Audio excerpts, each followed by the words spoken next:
Hi, welcome to this episode of Prophecy for the Last Hour. My name is Liz McGee, and I have a very eminent guest with me, Dr. Jackson Snyder, and I believe this is episode 91.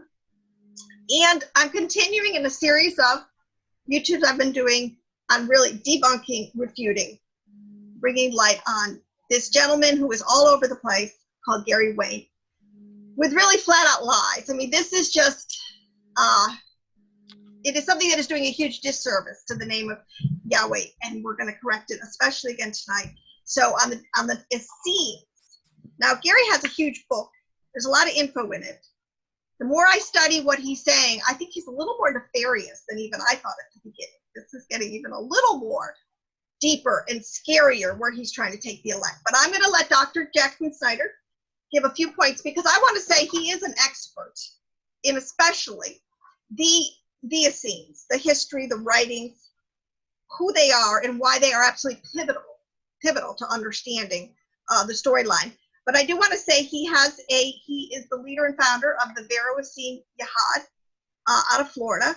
He is an eminent scholar, writer. I know, Jackson. It's funny to hear yourself talked about like this, but I will let you give your history and your credentials, your education, and everything. So. Sure. Thank you, Liz. It's really good to be here, especially in light of just listening again to Gary Wayne's introduction to one of his interviews on the Essenes. I began to be interested in the Essenes in, I'd say, the late 80s. I ran across a couple of books. One was, Did Jesus Write This Book? By Charles Potter. And the other one was The Essene Christian Faith by Martin Larson.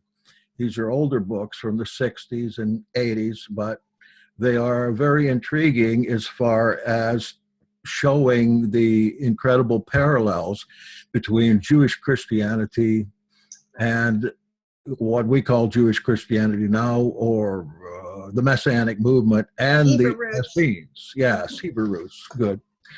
So I had decided to get an education on this, and I took a master's degree at Emory University in Atlanta. My major was in intertestamental and apocalyptic literature, and I studied privately there with Carol Newsom, who is currently the head of the International Scrolls team. So I had a couple of years of private with her, and I was extremely interested in the entire Essene movement. Been studying it ever since, looking at it as a paradigm for a new movement, a new old movement today, to try to recapture the historical Jesus, so to speak, and to find him, and then to bring that knowledge of who he really was, that is, the man who stood before Pilate. Right. And when Pilate said, what is truth, he need not say anything because the flesh man was standing right there. So I studied this since and graduated out of Emory in '92.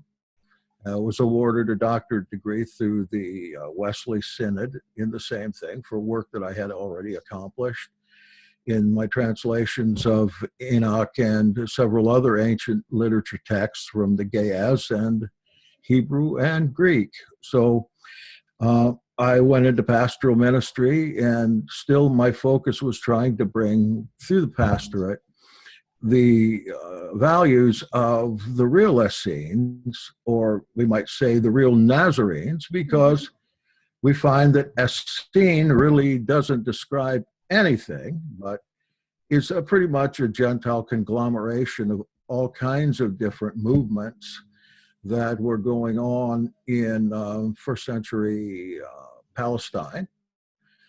And of those movements, a few of those movements were very authentic and very much parallel or intersecting with what we know about the historical Jesus and his brother James. In fact, the parallels and the crossings are so profound that there is really little doubt in my mind anymore that Yashua and Yaakov, Hazadik, James the Just, were indeed John the movement. Baptist, Yes, the whole clan of them.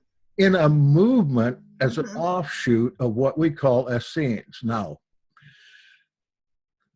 today we think of Essenes as people from Qumran, the ruins on the Dead Sea where the Dead Sea Scrolls were found.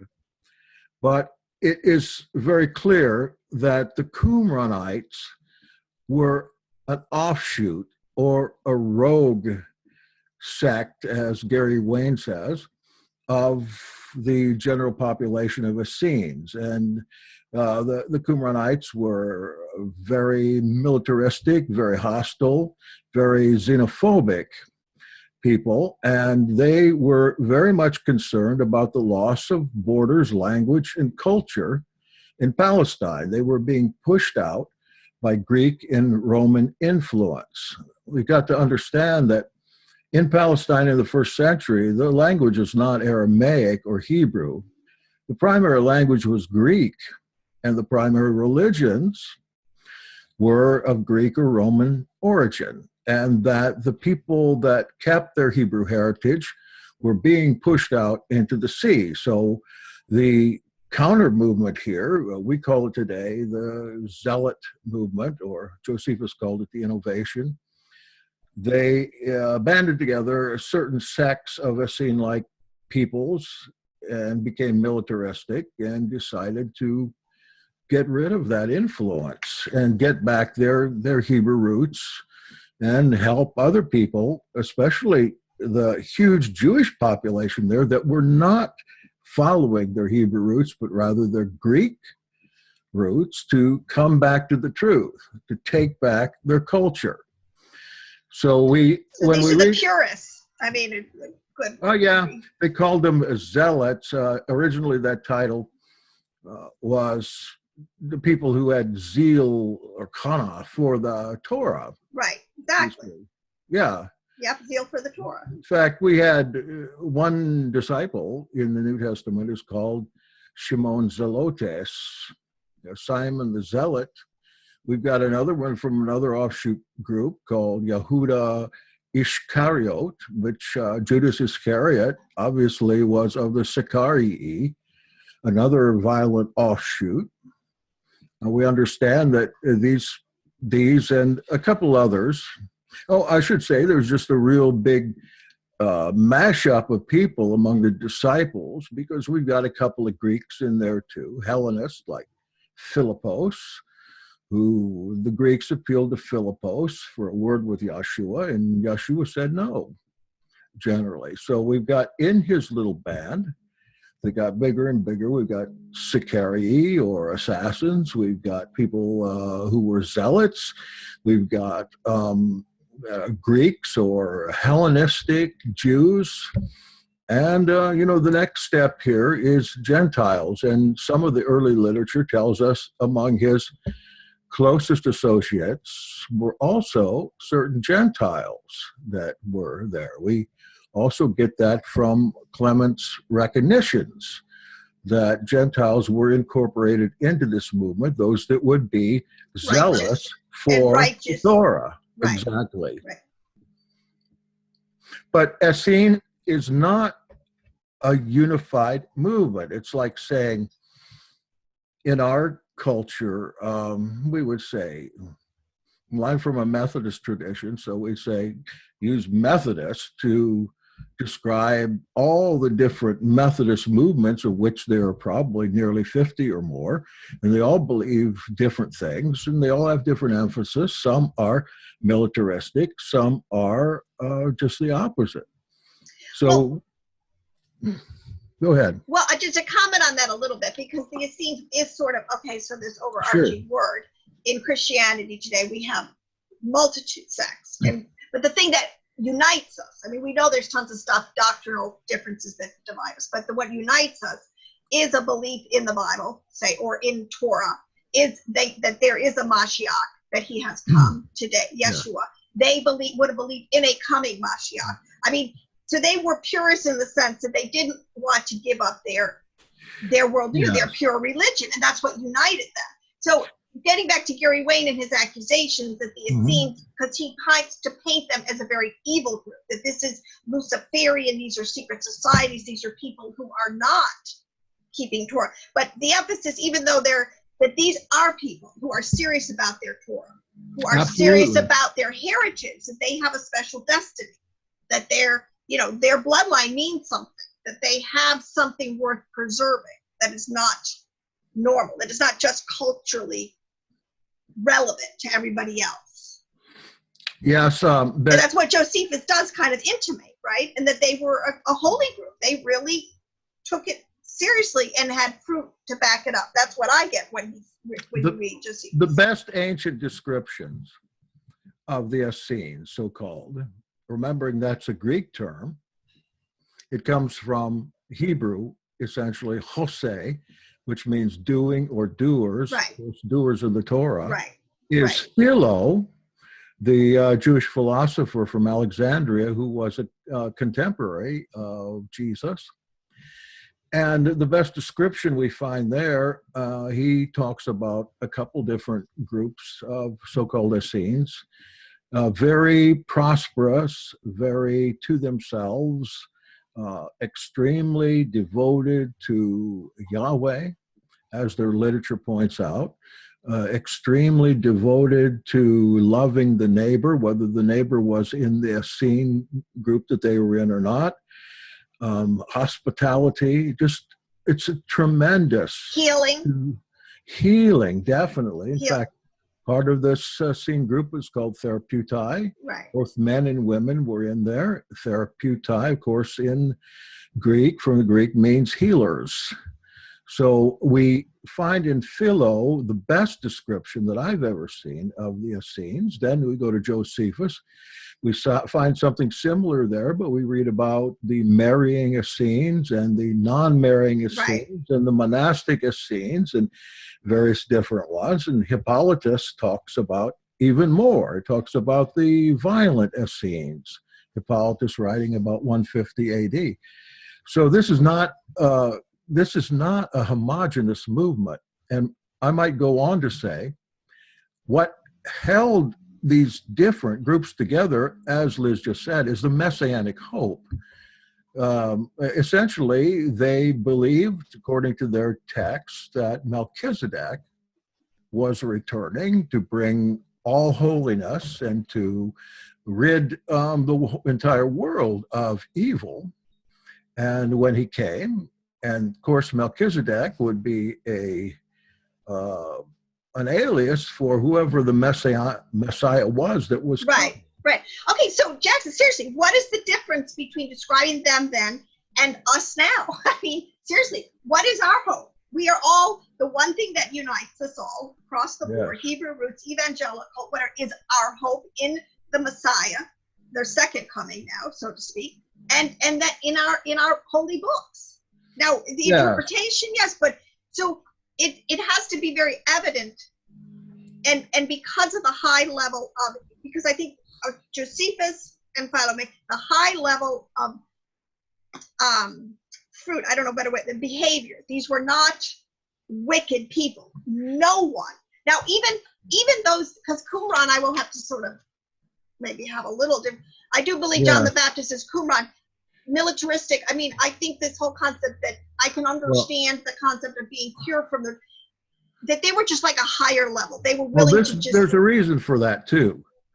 And the reason is what held these groups together, or what associated them together, was primarily the book of Enoch.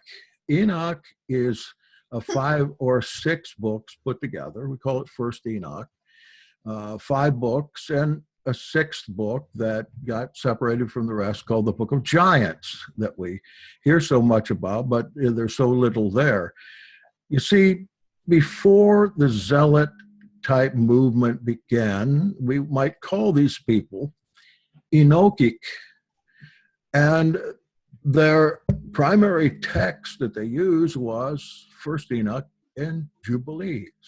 Okay, because we'll have to just go ahead, stop there, but we have to get into what Gary says about this. Well, yeah, I've got some things here that just struck me about Gary's preaching that struck me as completely off base, and also synthesized of various different unrelated groups to bring forth a diabolical group that not only violent, but was the founder of secret societies today.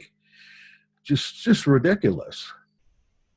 Okay, so his allegation is that first Enoch, the Enochian literature, okay, that let's say we're reading, because again, here, what's different today? Enoch's been rediscovered, and everyone, well, I would say everyone, but truth seekers are reading Enoch all across the board. First and second Enoch, Secrets of Enoch, the book, okay. But that we all attribute it to our patriarch, Seth, Enoch through Seth, son of Jared. No one is saying this is not holy or from our patriarchs. Gary's assertion that this is the literature or the writings of Enoch, son of Cain. I don't know where that comes from. I've never read that.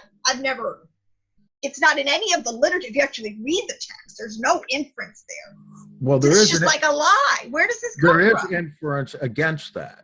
Right. And that is obviously, when we look at the New Testament, the letter of Yehuda or Jude shows us exactly what they thought of Enoch in the first century. They called him the seventh from Adam. I know that's not Cain's son at all.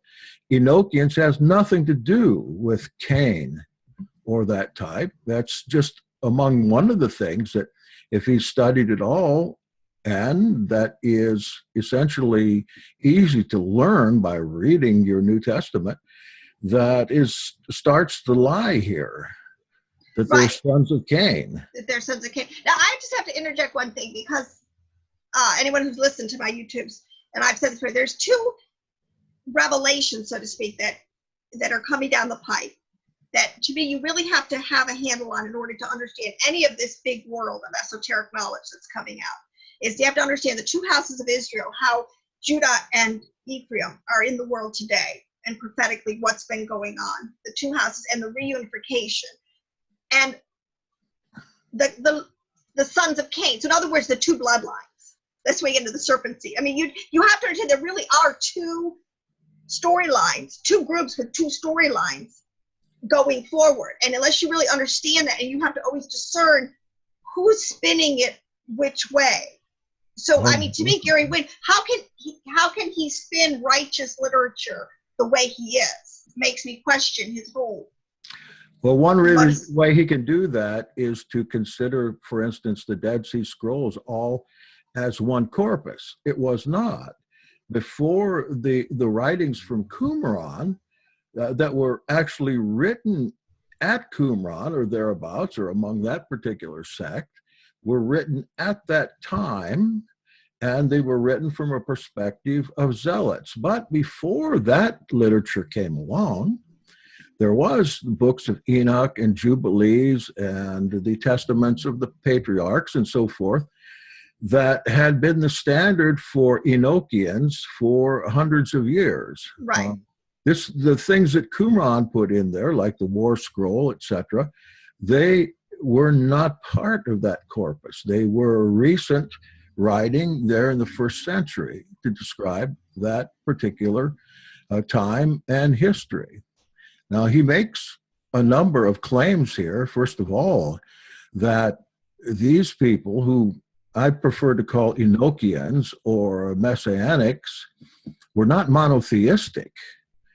In fact, what they were, what we might call them henotheists, that they believed in the highest power, which was obviously Yahweh, Elohim, according to the Enochian literature, and that there were secondary powers under that, like we would call them demigods, or we would call them archons or principalities and powers in the higher regions.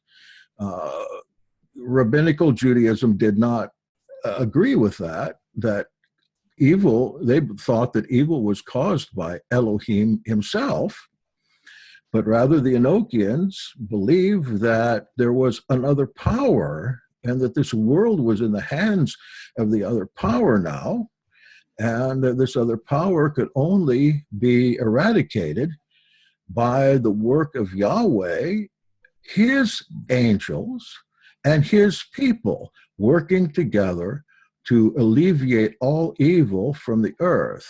That Yahweh never did anything evil. He says they're not monotheistic, but polytheistic.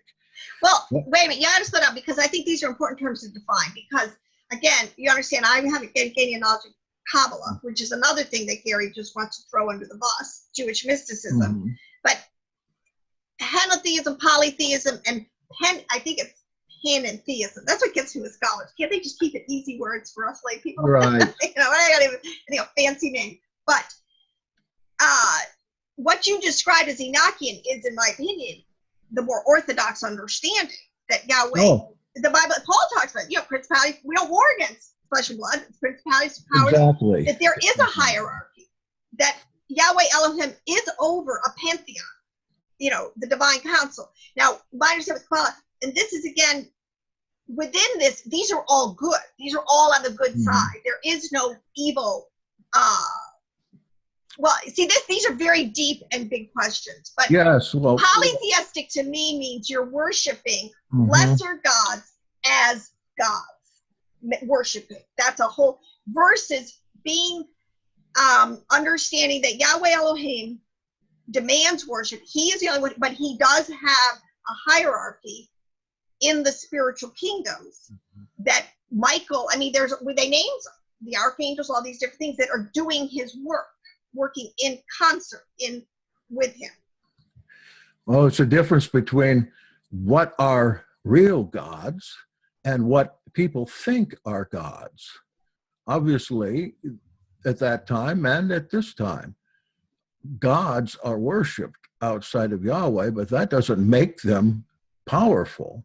In henotheism, we have one powerful one, and then other ones that are under him, that are his laborers and workers in the field of bringing the amelioration or healing of the entire world. So he's confused about monotheistic. In fact, the rogue cult thing about being Jews but being also polytheist, which isn't true. The fact is that the primary writers about the Essenes, who lived at the same time and knew them and may have been a part of them, every time that they're mentioned, they are mentioned first of all, and in glowing terms, and in more actual words than the other ones.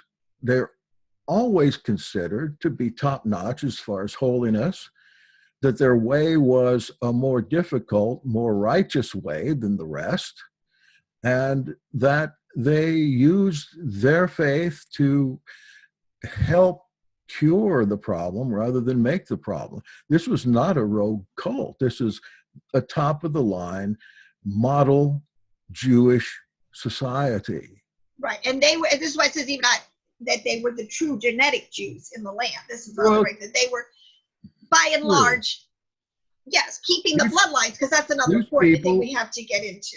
These people were of the same bloodline. If we believe the genealogies of the New Testament, we find that the bloodline of Yahshua was both kingly and priestly. Right. Well, these people were the actual offspring and descendants of the temple priests. And it says they're allies who had been usurped for the priesthood back nearly 200 BC. And Maccabees, that whole story, right? Yeah, well, actually before that. Right.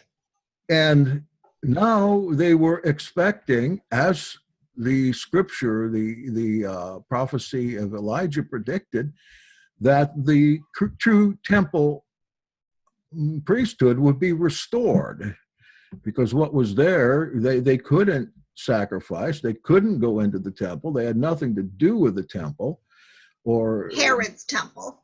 Yes, because it was, they considered it to be polluted. Right. And Jetson, it's funny because you say this, but the way you're trying, it makes me feel so. What's the difference between them and us today? I mean, I feel like that in America. Here, our great Christian heritage are trying to totally write it out of the storyline. They're trying to totally marginalize us, like we had nothing to do with the founding of this nation, that we don't have a vision for this nation, and that it's what they're trying to make us this big, like a melting pot, not of Joseph's coat of many colors, but of just some. Whatever you want to throw into the pot kind of thing. It's exactly. I mean, Satan does not change his tactics at all. We might say the rogue cult of today is, I almost hate to say it, but Christianity. If you look at the definition of cult, there is very little left that's authentic there to the testimonies and actions of the apostolic crowd or the so-called Essenes. Not much left of it. It's been entirely Gnosticized. I shouldn't say entirely, but to a great extent. And this knowledge about the historical Jesus, his time, his people, his family, is absolutely not taught. It's anathema to the church. Believe me, I was a church pastor for 35 years. It's very hard to introduce this stuff, especially against the Holy Family of in Catholic setting. I mean, really, they just totally.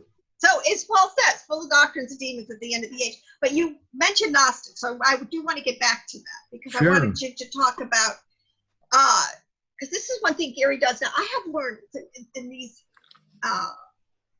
Greek, what's the word I'm looking for? Debaters. There's a word for it. Eloquence. What would they know for? Rhetoric.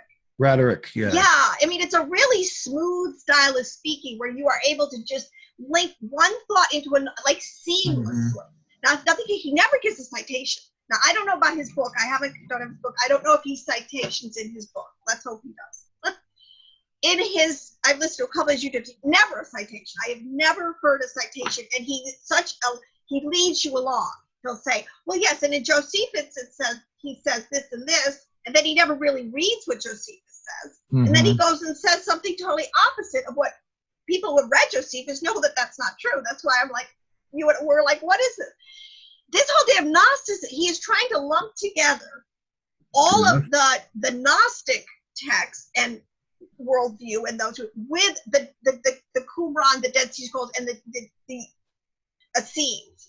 Like when he mentions how they found, they found all these Dead Sea Scrolls in Qumran and these Gnostic texts. And I'm thinking, they didn't find any Gnostic texts in Qumran.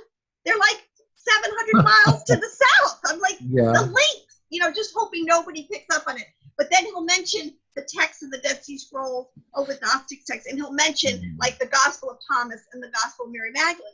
Not found in the Dead Sea Scrolls, nothing to do with them. Okay, so talk on all that.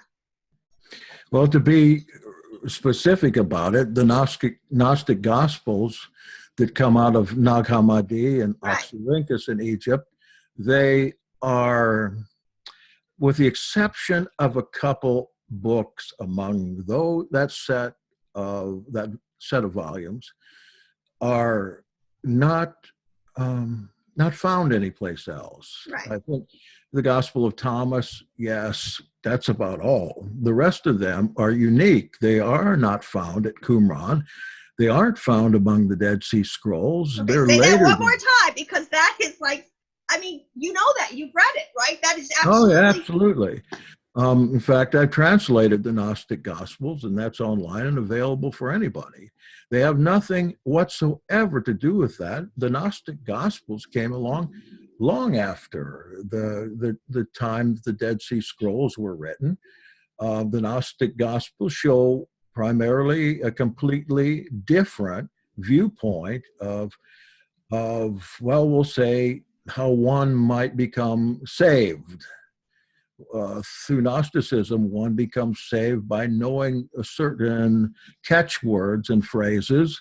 And when each Gnostic is redeemed, that is, when somebody kills them, their spirit goes up in the air and has to answer questions through a gauntlet of evil angels, and they have to have the right answers or they become reincarnated as something else. They don't make it up to the highest heaven. The Dead Sea Scrolls have nothing like that. They're strictly, you can be saved through works and faith. If we read Paul, with the exception of some of his writings that abrogating the Torah, we are reading the Dead Sea Scrolls. If we read the Acts of the Apostles in your Bible, you are reading the history of Essenes, not Gnostics. So Gary takes all these diverse literatures, ancient literatures, clear on up through the Middle Ages, Right. and throws them all together and throws them at the Essenes. And we have, obviously, a number of people listening to that, thinking he's telling the truth. He knows as well as we do. Right. He is not telling the truth. We can just say, as the Dead Sea Scrolls say, he is a spouting liar. He is a spouting liar. Leading people so far astray. To read the comments under his interview, the people they're commenting obviously are getting their first taste of what so-called Essenes are all about through him. Right.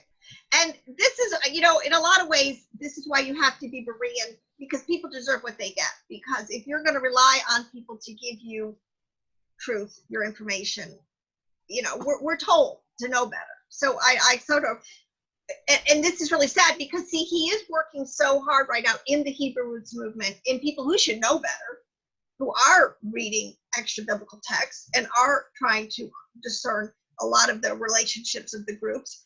Touch on this whole thing about Egypt, because I know you also have some very interesting information about Heliopolis.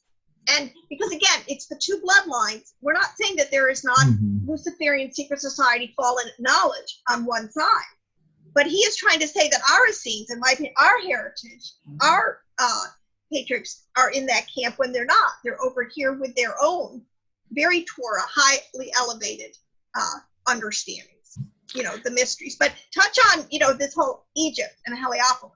Sure. Well, before we get to Heliopolis, something happens long before. And there's a strong connection between the Dead Sea Scrolls, Qumran, and Akhenaten. This is something not a lot of people know. This is very interesting. This is what we call today Amarna. So what we have found is a ruin on in the Aswan region on the Nile, going down to Egypt, where there was a huge temple. A temple, by the way, the exact dimensions is what we find in the Ezekiel's so-called third temple, and in the temple scroll. We found that temple. It's not a future temple. It's a past temple. It's at the Tel Amarna in Egypt, a city that was called in its day, we're talking about 14th century BC, called Akhenaten. It was ruled by a monotheist pharaoh named Akhenaten. His vizier was a man named Panahasi, or Zaphanath Paneah, or Joseph. Joseph, yes. Yeah, so there is found there almost perfect copy of Psalm 104 on a wall, written by Akhenaten, the pharaoh or king. He had all the idols destroyed in Egypt. He had all the faces that they worshipped defaced, and he brought the people for a short period into monotheism. His associates, of course, were Yaakov, Jacob of the Bible, and his son Joseph, who is called Panahasi. And there's a temple priest. First time the temple was ever open to all people there at Akhenaten. That's why this temple described in Ezekiel is so big, because for the first time all the people could come in. And that temple priest was called Merari. We find Merari all through the Dead Sea Scrolls and the scriptures as well. Him being called of the bloodline of the Hebrews. And between the Amarna letters, which were found there, that is tablets in Old Egyptian, and the Qumran documents, there are many, many crossings there. So later on, when the Zadokite priesthood was cast out of the temple in Jerusalem, some of them got away to Egypt, and they started a temple there with the then Pharaoh.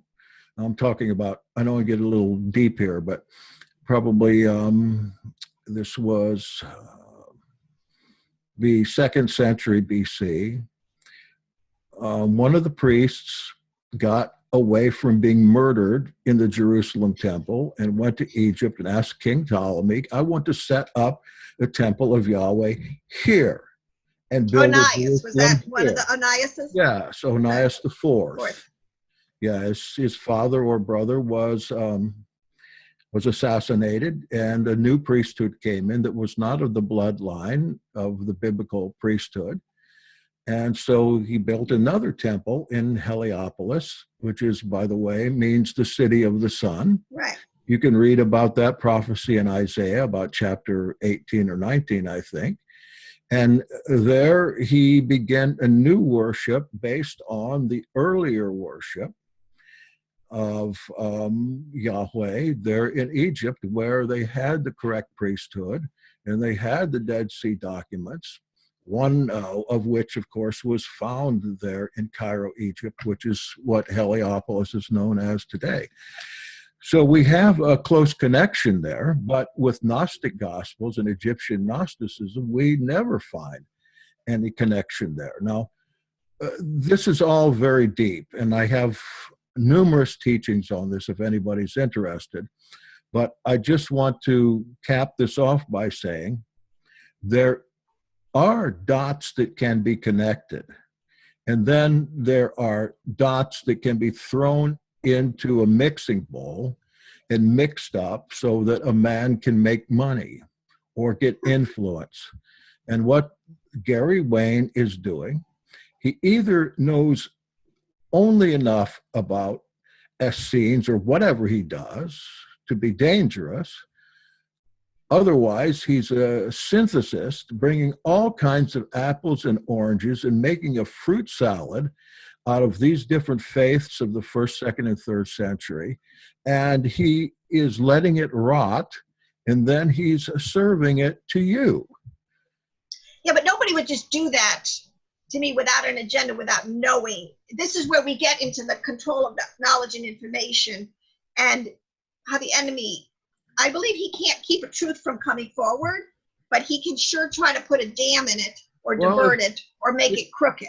If he's honest, then he'll come out and do a debate with people that know better. Well, I should call for that, yes. Yeah, but he won't. There's no way he will. These kinds of people don't. They have to stay to themselves because what they have to say can so easily be exposed, as in his case, nothing but lies. Well, let me go back to just a couple of quick dots of what you said about Heliopolis, because with Akhenaten, I mean, that does confirm the biblical record. I mean, Joseph did go down, become the reigning, right under Pharaoh. He did have huge influence and full reign in the culture. And then his family, Jacob and the boys, so to speak, did go down, and they did end up staying there for up to 300 years, right? Until Moses. So and they did have a large influence. And in the beginning had great favor, and then they did fall out of favor. Not all Hebrews were with Moses. Right, and that's another good point. Yeah, and who knows how many Hebrews were with Moses. What I'm saying is there's all of Egypt there. There were sanctuary cities all the way down to the Nile, clear down to the Sudan, a sanctuary city across the border for Hebrews, where Hebrews went. And when Akhenaten started Akhenaten, the city and the temple, he brought with him tens of thousands of monotheists from around Egypt down to live in that city Right. in order to practice monotheistic worship of the Aten, the solar disk. Not that they worshiped the sun or the disk itself, but they saw the disk, just like the Old Testament prophets do, as a symbol. Right, of the sun, of the hub. Yes. And the rays going out everywhere. I mean, that's in the Kabbalah, like separate Tiferet is Yeshua, and he's the center hub. He's like Grand Central, and everything just kind of, all the spokes come off of him. But see, this is why the control of knowledge is so important, and why it's so important to take to task people like Gary Wayne who are trying to cloud the true history here, because this is really important.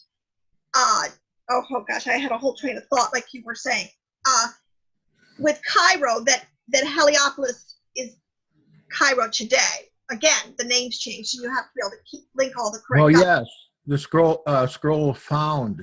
Oh, this is my point. But see, I think people understand it. Like in Egypt and Babylon, that people are always trying to make Israel just this little tiny country the size of Rhode Island, and it never had any really extending influence.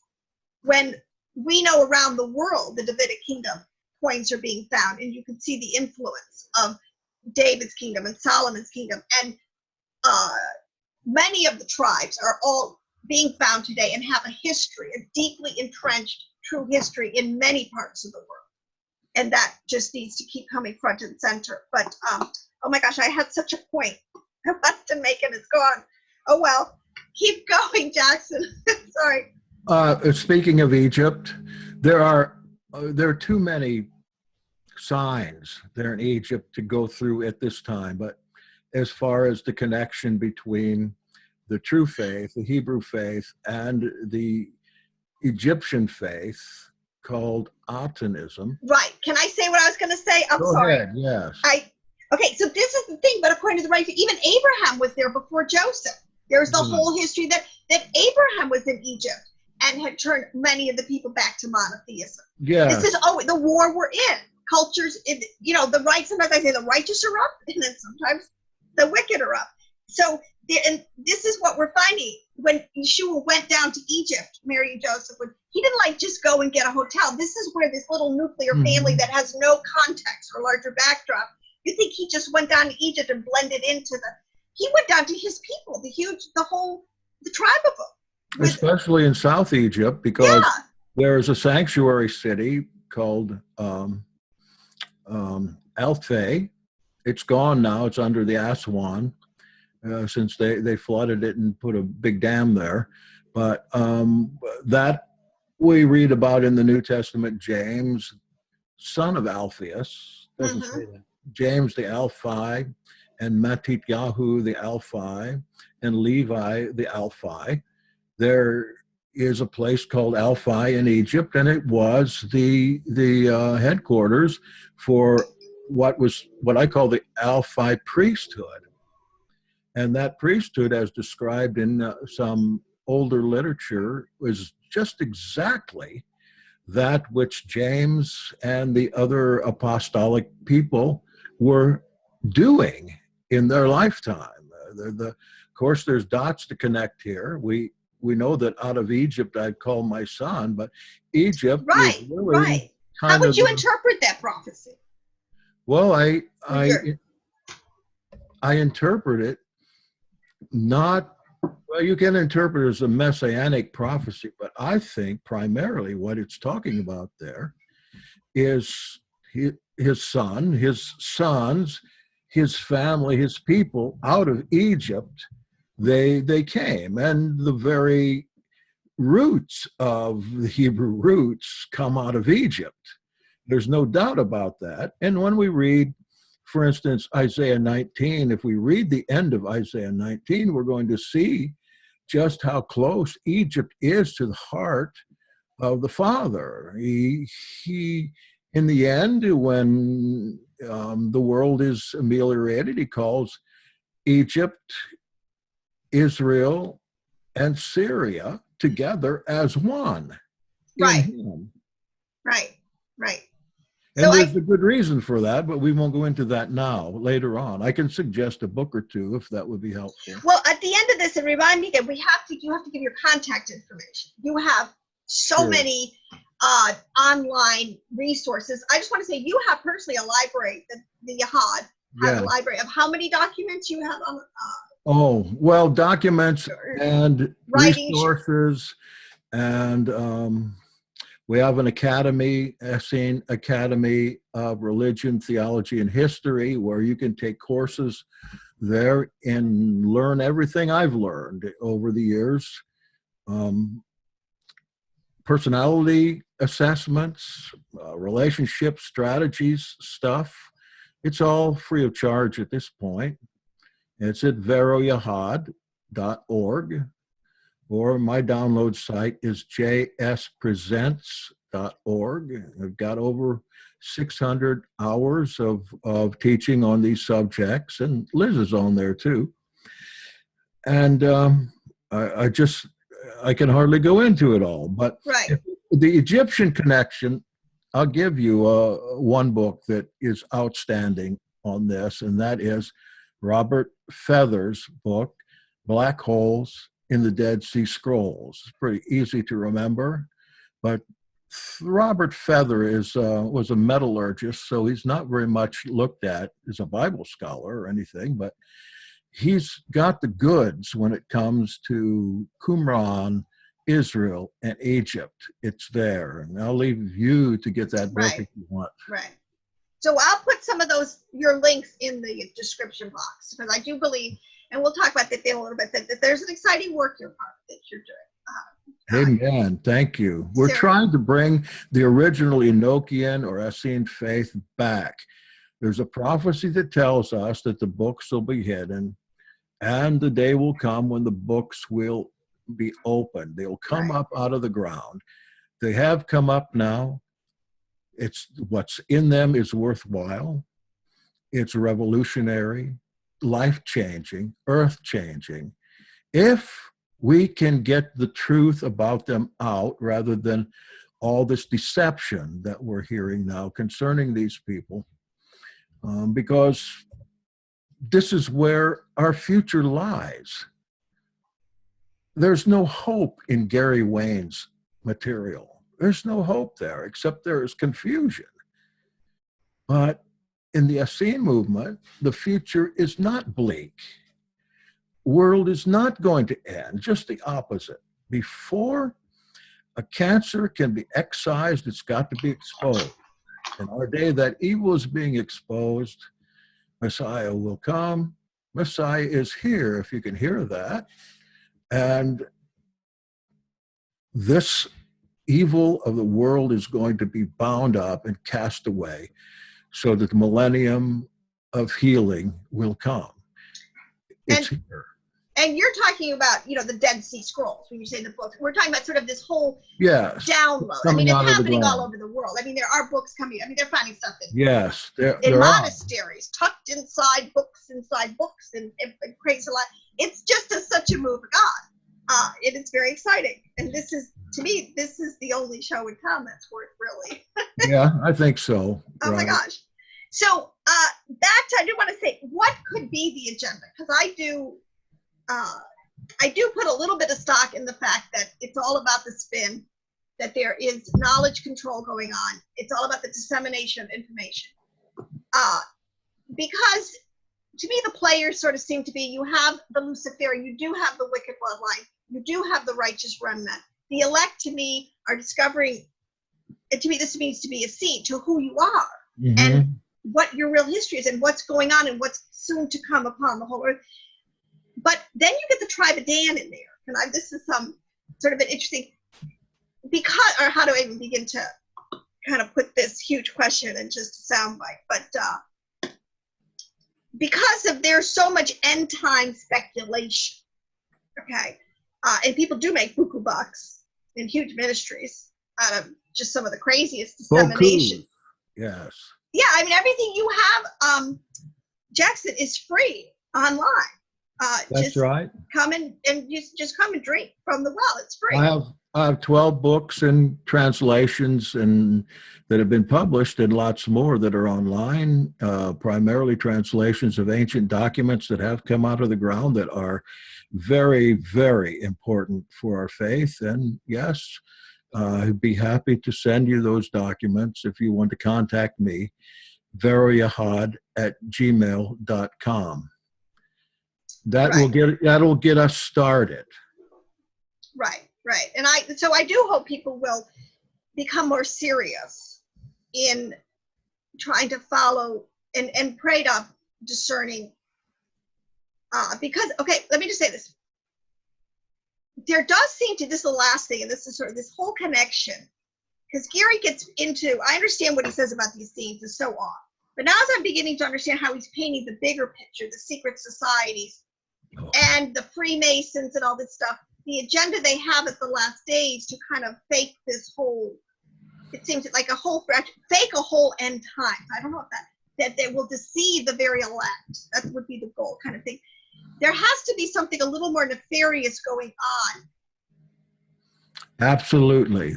And that's sort of now my next thing. I'm trying, because a lot of this information, Essene information, I do believe, did morph into, because we know the Ebionites, they did shut down and they did literally kill. Many of the early Christians were really the early Essenes. Much of the martyrdom that went on. And there did seem to be a shutdown and a pretty good lockdown by about 300 of the true information, true teachings. The power was gone. This seems, and we got a religion. We just got our. But now as it's all coming back, it's so important to connect the dots correctly. But a lot of the temple treasures. So in the Dead Sea Scrolls, they found the what's that called? The Copper Scroll, right? You'll find the treasures of the Copper Scroll in Egypt. 5, 6 of them have already been found. You think, okay, so because a lot of the secret society, they're not for knowledge, but also a tracking of the wealth of the world as huge empires collapse and all that wealth is available. So that when Jerusalem collapsed, all that wealth that was inherent within the temple and within those people groups, as they kind of absconded with it and tried to, as I understand, torture locations right out of, like these are people who would have had knowledge that morphed into the Middle Ages, a lot of the Inquisition. So what I'm just trying to say, as these people have infiltrated more and more and tried to get control of not only the knowledge, but of the riches and to confuse or flat out kill the true remnant. I just think there's a larger, this is what I'm trying to say, Gary Wayne's painting a larger picture, because why would you paint the whole kettle, all esoteric knowledge as evil, unless you were truly trying to just completely control to the finish line all of its dissemination? Well, I'm thinking that if people will read the references for themselves, it'll become clear, they'll be bored. You need an interpreter of this stuff pretty much.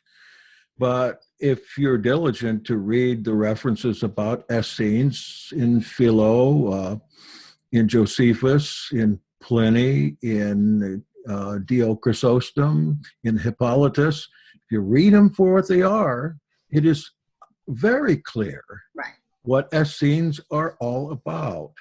Why not read from people that knew these people, lived among them, rather than this fellow that is 2,000 years apart and 10,000 years different than these people ever were. Read what others say about them. It's like when I buy something off Amazon, I'm going to look at reviews first. I hope you do too. Read the reviews. I have these available for you in one document. If you would like to have them, just let me know. You read it yourself. Right. So we'll put some of that out for the listeners. So we'll even just try to bring this to a close a little bit now, and but give a little more of your content. What's the Yahad? So Jeff, I am so thrilled to have come into contact and relationship with you, Jackson, and the Vero Essene Yahad. And I'm finding, because one thing is a lot of people do feel very isolated because it is a small remnant. And as we kind of find each other, it's very refreshing to find other like-minded believers who have been searching for truth. And but this is a little bit past Hebrew root. So just speak on the whole concept of Essene Yahad, All right. your vision, and what you offer, so to speak. Well, Yahad is, or Yahad. You got to get the in there. Yahad, yeah. You're supposed to put a little dot under the H. Okay. It is a word that is used in the scrolls frequently to describe not only the movement itself, but the assembly itself. Yahad means togetherness or unity. And the Yahad of ancient times was a democratic society. There were no rabbis there. They were ruled in groups of 12 to 15, just like in the New Testament. And there are many of these circles. There was not one pope or authority, not one big rabbi or a cult leader. These people made up their decisions in a democratic fashion. They allowed for a variety of beliefs about things that were not a salvation issue. Right. And we are trying to respond to this by bringing the old movement back forward again, because the tenets of our movement today are like this. Romans chapter 8 talks about creation groaning for the revelation of the Yeladim of Elohim, the children of Elohim. One of the things we want to do is reveal those people. Come and take a look at what we're doing, what we're believing, the openness and the democracy in here, and the freedom to believe, and find other peoples of like mind. And what they're like-minded about is also mentioned in Romans. This is the ancient cosmic covenant of Enoch. Paul gets this stuff from Enoch. That is the vow. The vow is between Yahweh and all creation, that all creation would be restored and healed back to pristine fashion, back to Edenic fashion. So we find those that are like-minded in this, that are willing to help us in whatever way we can to help our Father keep the ancient vow of restoring creation. Then on a general plane here, orphans, widows, healing, help, and staying as unspotted from the world as we possibly can, being in the world. Now, that is about it. We've got 25 elders, and we've got about 2,000 constituents all over the United States and Canada and other countries that are looking closely at these values and realizing that if you want to believe this way or that way about this or that, you're free to. But you can come into unity and fellowship, and we will pray for you. You will pray for us. We'll support each other in every way we can. And we'll be helping in love and decency and optimism, not pessimism about the future, optimism that we will be bringing forth that which Yahweh wants for all of creation. We're waiting a Messiah. Yes, a Messiah has come. Now we really have many messiahs today, or potential messiahs, in your own community. You can be messiah to that community depending on what you do. Take care of the orphans, widows, people that are poor, people that are in need, just even in need of an ear, because you don't know what good you're doing in the greater realm of things. Things happen spiritually when we do things like this, as we were bidden, that will help us to restore this whole creation, not just people, but the whole creation to its pristine format. I could say join us, but joining us takes a little bit of time, and I would be more than welcome for you to come if you're like-minded in this, and we'll get together with Liz and we'll just beat the devils out of you. Well, it sounds like the whole world is waiting for the manifestation of the sons of God. That's Really, exactly. we Uh-huh. really do need to be about our Father's business. We are not So, looking for disasters and right. revelation style catastrophes or beasts or anything like that. We already know what those things are, and primarily they're in the past. What we're looking for now at the end of 6,000 years and now at the juncture of the 7,000 year, that we are moving into the millennium time. And that's the time when people are forming up who are like-minded to bring forth the restoration that is promised at the end of the book of Revelation. Yes, we can do it together if we're like-minded and in that, but we don't need to be like-minded in other things that are not salvation type issues. Right. We don't have to agree on all the details, but we all No. do agree that, in Yeshua, in his Amen. the coming kingdom, and that it's a great hope. I can't, Yes, it is. like Paul says, why would you take a chance on it? You can't lose either way. So That's right. So Jackson, I'll have to have you back. There's much more to talk about. Okay. We will do this, and I will put a lot of links in there. And bless shalom to you, my brother. And to you, sis. Love you. Okay, we'll do it again. Okay. Thank you.